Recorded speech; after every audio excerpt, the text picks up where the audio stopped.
Shalom jemaat Tuhan, saya Pastor Yer, selamat datang di Kingdom Devotion. Senang saat ini kita melanjutkan renungan firman Tuhan kita bersama-sama, masih daripada kitab 2 Yohanes.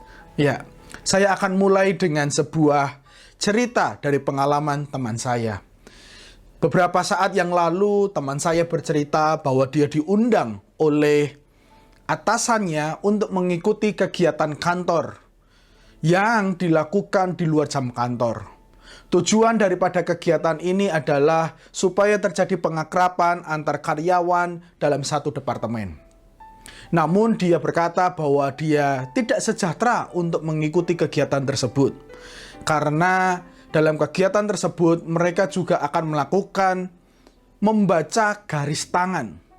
Ada sebuah kebiasaan di dalam kegiatan tersebut, mereka akan bersendau gurau dan juga mereka akan mencoba belajar atau mempelajari tentang masa depan setiap orang melalui garis tangan yang ada di setiap masing-masing. Lalu dia tidak mau mengikutnya.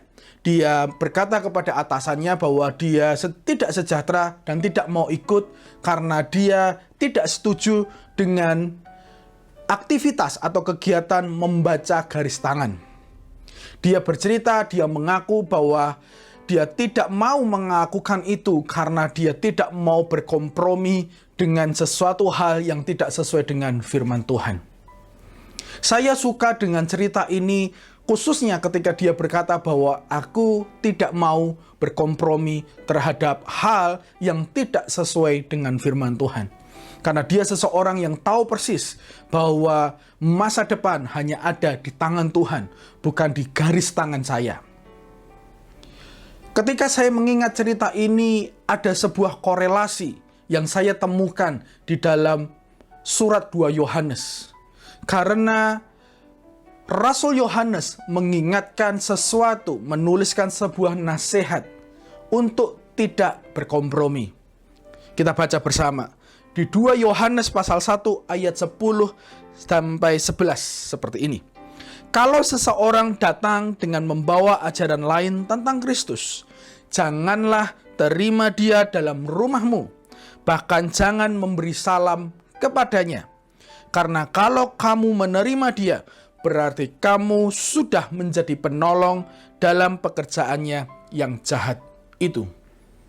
Kalimat ini adalah sebuah pesan yang dia berikan kepada sebuah rumah Tuhan, sebuah gereja, sebuah jemaat, supaya mereka berhati-hati terhadap mereka yang mau meragukan iman mereka terhadap ajaran-ajaran yang bertentangan dengan Alkitab. Rasul Yohanes dengan tegas berkata bahwa janganlah kamu terima dia di dalam rumahmu. Bahkan secara spesifik dia berkata, jangan sampai kamu memberikan salam kepadanya. Artinya, sebuah perintah, artinya sebuah nasihat yang cukup tegas untuk tidak berkompromi terhadap dosa atau sesuatu yang bertentangan dengan firman Tuhan. Seringkali kita berkata bahwa, oke lah, kita bisa melakukan sedikit atau kita mencoba-coba sesuatu hal yang tidak sesuai dengan firman Tuhan. Toh tidak meragukan kita, toh saya masih baca Alkitab, toh saya masih bisa ke gereja dan sebagainya. Kita berusaha untuk membenarkan diri atas kompromi kita.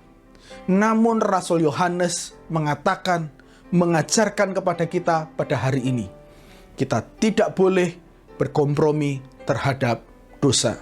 Sebuah perintah untuk tidak berkompromi. Hari ini saya mendorong kita semua. Mari kita perlu hati-hati terhadap kegiatan kita sehari-hari. Jangan sampai terselip sebuah kompromi sehingga kita menjadi tertarik terhadap dosa dan akhirnya kita jatuh ke dalam dosa. Saya berdoa, saya mendorong kita semua tetap tegas, kita semua tetap teguh kepada kebenaran Tuhan saja. Mungkin terkesan sederhana, tetapi kalau kita tidak hati-hati, maka kita akan terikat olehnya dan kita terus akan menghidupi dosa itu. Saya tutup dengan firman Tuhan dari Roma 12 ayat 2. Dikatakan seperti ini. Janganlah kamu menjadi serupa dengan dunia ini, tetapi berubahlah oleh pembaharuan budimu, sehingga kamu dapat membedakan manakah kehendak Allah, apa yang baik, yang berkenan kepada Allah, dan yang sempurna. Jangan kita menjadi sama dengan dunia ini.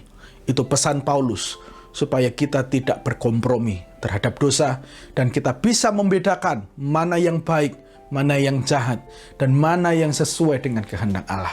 Mari kita berdoa. Bapa kami yang kami kasihi, terima kasih buat sebuah peringatan kepada kami semua untuk kami tidak berkompromi terhadap dosa. Ampuni jika selama ini kami berkompromi sedikit. Ampuni jika selama ini kami pikir bahwa itu masih bisa diterima. Namun hari ini kami belajar bahwa kami tidak boleh berkompromi terhadap dosa. Kami mau tetap memegang kebenaran Tuhan. Kami mau memegang kebenaran Tuhan itu seumur hidup kami. Kami akan terus berusaha menjadi orang yang taat terhadap firman Tuhan. Mulai hari ini kami berkomitmen, kami tidak akan berkompromi terhadap dosa. Terima kasih ya Tuhan, dalam nama Yesus. Amin, amin. Jemaat Tuhan, saya mendorong, mari kita tegas dan tidak berkompromi terhadap dosa. Tuhan Yesus memberkati.